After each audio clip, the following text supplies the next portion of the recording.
Opa, alerta de notícia boa! Corte Internacional vai para cima do STF pelo 8 de janeiro e um dos casos que está em foco é o do Crezão. Será que o STF finalmente vai pagar pelos seus abusos? A Corte Interamericana de Direitos Humanos ela quer saber sobre o que o STF fez sobre o 8 de janeiro. Isso é muito importante, então fica comigo até o final desse vídeo que eu vou explicar isso para você em 3 pontos. Primeiro, que corte que é essa e que poder que ela tem sobre o STF? Segundo, por que ela tá aí metida com o 8 de janeiro? E como foi que ela entrou nisso agora, hein? Qual é a notícia explosiva que saiu agora? E terceiro, o mais importante, como ela pode mudar completamente o cenário jurídico dos envolvidos com o 8 de janeiro? Bora então direto ao nosso primeiro ponto, que raios de corte que é essa e que poder que ela tem, hein? Olha, a Corte Interamericana de Direitos Humanos, que está cobrando informações sobre o STF, como eu já vou te mostrar, é uma corte internacional, com sede na Costa Rica e que é vinculada à Organização dos Estados Americanos, a OEA. Ela tem o dever de garantir que os Estados americanos, inclusive o Brasil, cumpram a Convenção Americana de Direitos Humanos, que é também chamada de Pacto de São José da Costa Rica. Esse é um tratado internacional que prevê direitos e liberdades que precisam ser respeitados pelos estados que foram lá e assinaram esse pacto. Liberdades essas que estão previstas, como a liberdade de expressão, que o STF vem violando dia sim e dia também, reiteradamente. O Brasil está sujeito à jurisdição dessa corte, porque o Brasil assinou o Pacto de São José da Costa Rica e essa corte então pode cassar as decisões do STF e mandar o Brasil indenizar as vítimas do abuso. Caracas, Deltan! Agora que você entendeu isso, vamos para o nosso segundo ponto. Por que essa corte está metida com 8 de janeiro? Bem, a questão é que, como o Brasil está sujeito aos deveres previstos nesse Pacto Internacional de Direitos Humanos, isso quer dizer que o Supremo Tribunal Federal tem que seguir nas suas decisões o que está previsto lá no Pacto de São José da Costa Rica. Considerando que nós sabemos que o STF violou vários direitos que estão lá previstos, alguns parlamentares e advogados dos envolvidos no 8 de janeiro acionaram a corte para que ela desse uma resposta sobre essas violações do STF.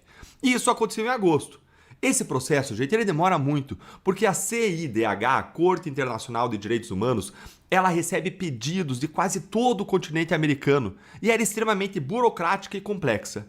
Agora, finalmente, a Corte Interamericana dos Direitos Humanos enviou um ofício para os parlamentares brasileiros cobrando uma série de informações sobre o 8 de janeiro, como, por exemplo, quais foram os recursos apresentados pelos envolvidos, como que esses recursos estão e algo explosivo. A informação muito importante que a Corte Interamericana pediu foi sobre a morte do Crezão. A Corte ela quer saber se houve abertura de investigações sobre o que aconteceu. Teve abertura de investigação? O STF manda no Brasil, claro que não. A Corte quer saber quais foram as conclusões dessa investigação, que não existiu, e quer saber se há documentos oficiais sobre a apuração. A Corte Interamericana ela pode mudar completamente o cenário das condenações do 8 de janeiro. Como o Brasil está sujeito à jurisdição da Corte, ela pode determinar que essas condenações foram ilegais e que não cumpriram o que determina o Pacto Internacional sobre Direitos Humanos, que o Brasil está obrigado a seguir, e ela pode cassar as decisões do STF. Isso pode ser feito pela análise da falta da competência do STF em analisar os casos das pessoas que foram julgadas lá e que não tem prerrogativa de foro, gente. Não tem prerrogativa de foro. Pode ser feita ainda pela reprovação das denúncias completamente genéricas feitas pela PGR, sem individualização das condutas que foram feitas contra os envolvidos no 8 de janeiro. Ou pode acontecer por outros abusos. Então, essa cobrança aqui, que a OEA está fazendo agora, pedindo esclarecimento sobre as condenações do 8 de janeiro, pode mudar tudo. Vai demorar um pouco, a gente precisa ter paciência e perseverança, mas eu acredito que isso aqui vai reverter tudo, vai mudar toda a nossa realidade. Nesse cenário, o STF teria que reconhecer que houve uma ilegalidade nesses casos e ficaria mais fácil para os envolvidos anularem os processos, até mudaria o debate sobre a constitucionalidade da anistia, porque aí nós teríamos a maior corte internacional das Américas dizendo que o STF, sim, praticou abusos. E você ainda tem esperança na anulação desses processos do 8 de janeiro? Me diz aí o que você acha nos comentários.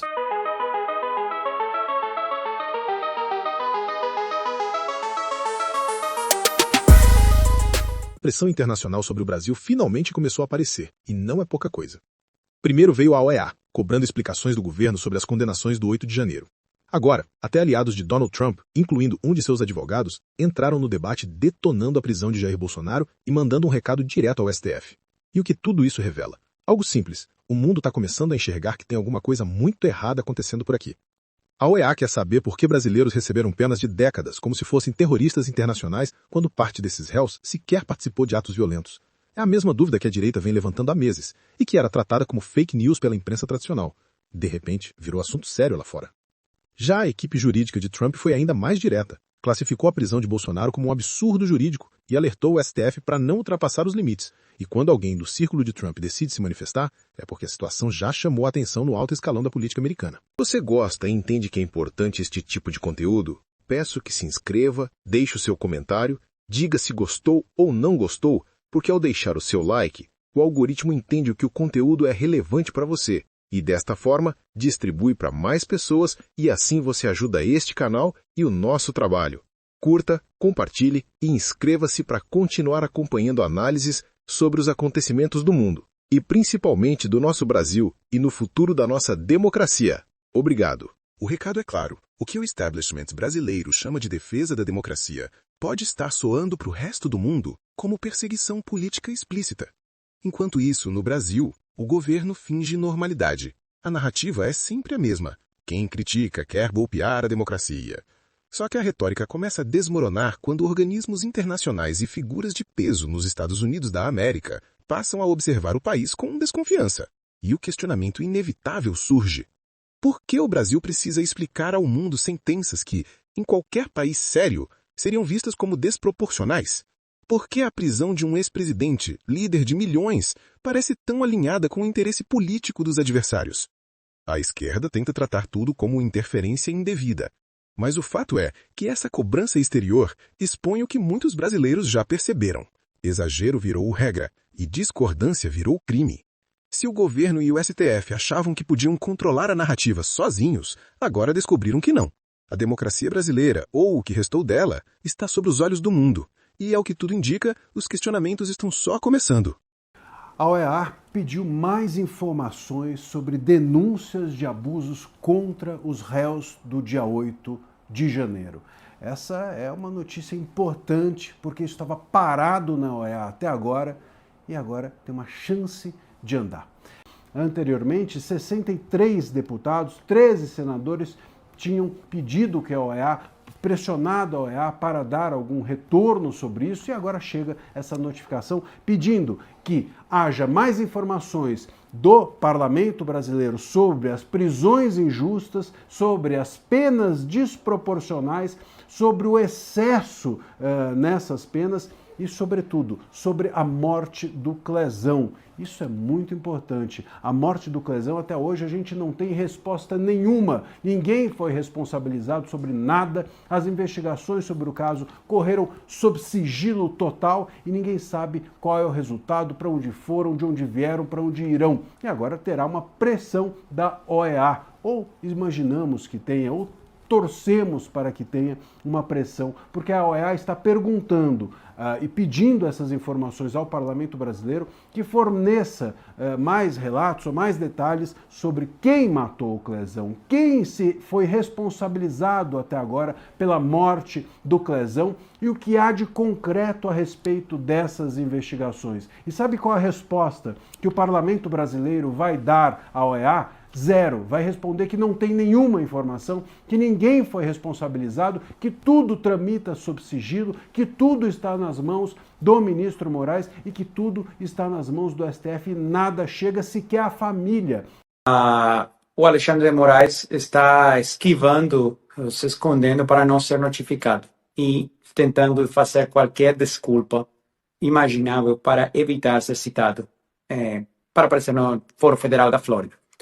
Ele tem feito isso de diversas formas. Vocês se lembram que quando começou o processo lá em fevereiro, o Alexandre de Moraes, o Jorge Messias, que agora, ironicamente, é uma piada de mau gosto, é candidato para uma vaga no mesmo STF, saíram falar que o Alexandre de Moraes ia se defender, que ia brigar contra o processo, que ia aparecer no Fórum Americano.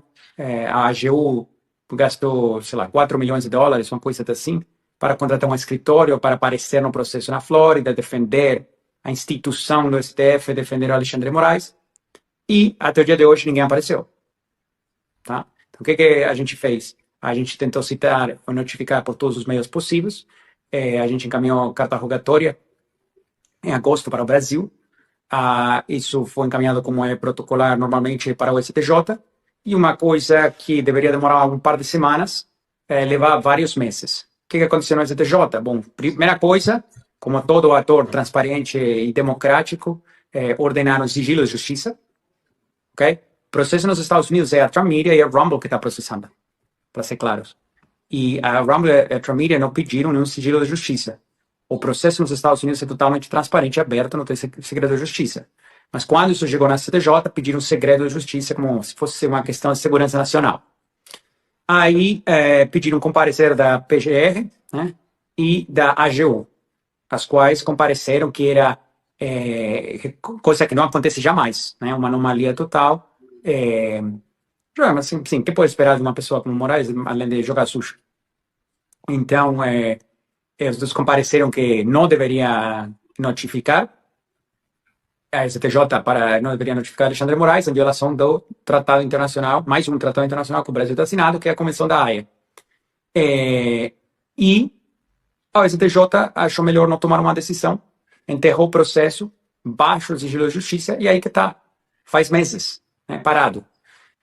Obviamente tudo isso é documentado e eventualmente vamos ter a possibilidade de tomar umas medidas em Nova York de solicitar a juíza para notificar ele de algum outro com alguma outra metodologia, quem sabe talvez por e-mail, assim como ele tentou notificar a Rumble. E olha o recadinho que a Casa Branca mandou para o Brasil. Nós temos agora uma nova manifestação que vem dos Estados Unidos, da Casa Branca. A Casa Branca disse em nota que o ex-presidente Jair Bolsonaro está sob ataque do sistema judicial brasileiro. Essa é uma apuração exclusiva da nossa correspondente em Washington, Mariana Janjá. Alerta máximo. Os Estados Unidos acabam de intensificar a pressão sobre o Brasil.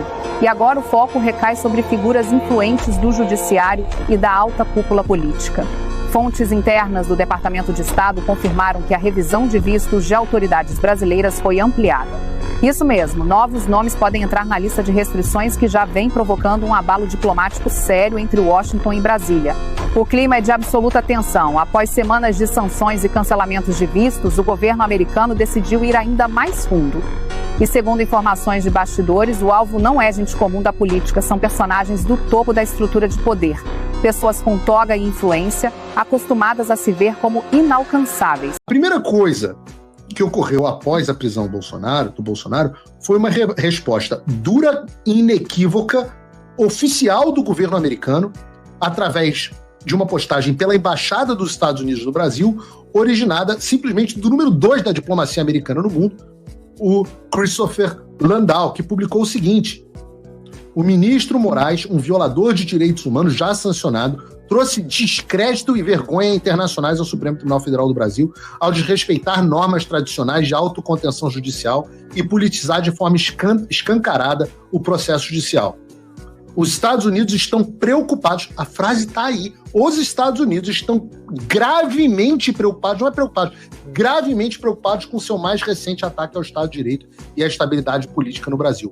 Agradecemos a sua presença conosco e fazemos o convite para que nos acompanhe novamente no próximo vídeo e sempre que importantes novidades sacudirem o cenário da política brasileira e mundial. E, antes de sair, não esqueça de inscrever-se e dizer gostei ou não gostei. Obrigado.